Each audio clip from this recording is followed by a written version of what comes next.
একলব্য রাঙাকে নিয়ে দুঃস্বপ্ন দেখলে রাঙার ঘরে এসে রাঙাকে দেখতে না পেয়ে খুঁজতে থাকে। তখনই প্রমীলা বলে, তুই ঘুম থেকে উঠে এলি কেন? একলব্য বলে, রাঙা তো ঘরে নেই। সেই সময় ময়না এসে বলে, শুধু রাঙা কেন, অঙ্কুর পাঞ্চালিও ঘরে নেই। ওরা তিনজন তোমার ঘরের বাইরে দাঁড়িয়ে তোমার আর আহিরির কথা শুনছিল। তখনই বৃন্দা এসে বলে, কি হয়েছে?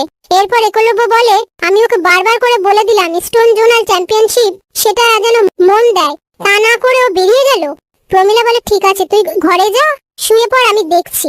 ওদিকে রাঙা নিশাকে ফোনে ভিডিও দেখিয়ে বলে, এই ছেলেটা কি তোর বয়ফ্রেন্ড? নিশা বলে, সেটা তোকে কেন বলতে যাব?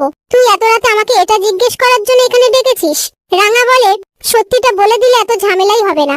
ঠিক তখনই একটা ছেলে এসে নিশাকে বলে, তুমি এখানে কি করছো? আর রাঙাকে বলে, আপনি রাঙামতি না, স্টেট চ্যাম্পিয়নশিপ জিতেছিলেন? তারপর রাঙা সেই ছেলেটাকে ভিডিও দেখিয়ে বলে, এটা কি তুই? সেই ছেলেটা বলে, হ্যাঁ, এটাই আমি। পাশ থেকে অঙ্কুর আর পাঞ্চালি রাঙাকে বলে, সব জেনে নিয়েছিস, এবার এখান থেকে চল।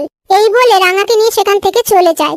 এরপর আহিরি নিশাকে ফোন করে বলে, ব্যাপারটা সলভ হয়ে গেছে। নিশা বলে, আপনি যা বলেছিলেন তাই করেছি, ওই ছেলেটা কাজ করে দিয়েছে। আহিরি বলে, এবার ওকে চলে যেতে বলো। আর বলে, তোমাকে কিন্তু স্টোন জোনাল চ্যাম্পিয়নশিপ রাঙাকে হারিয়ে জিততেই হবে। নিশা বলে, একদম, ওর জন্য আমি স্টেট চ্যাম্পিয়নশিপ জিততে পারিনি।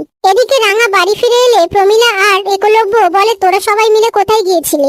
রাঙা বলে, তোদের তো আজকে আইসক্রিম খেতে ইচ্ছে হয়েছিল, তাই আমি তোদের জন্য আইসক্রিম আনতে গিয়েছিলাম। পাড়ার মোড়ের কাকুটা তো আইসক্রিমের দোকানেই ঘুমায়, তাই নিয়ে চলে এলাম। প্রমীলা বলে, তুই কি আমাকে বোকা পেয়েছিস? সত্যি করে বল, কোথায় গিয়েছিলি?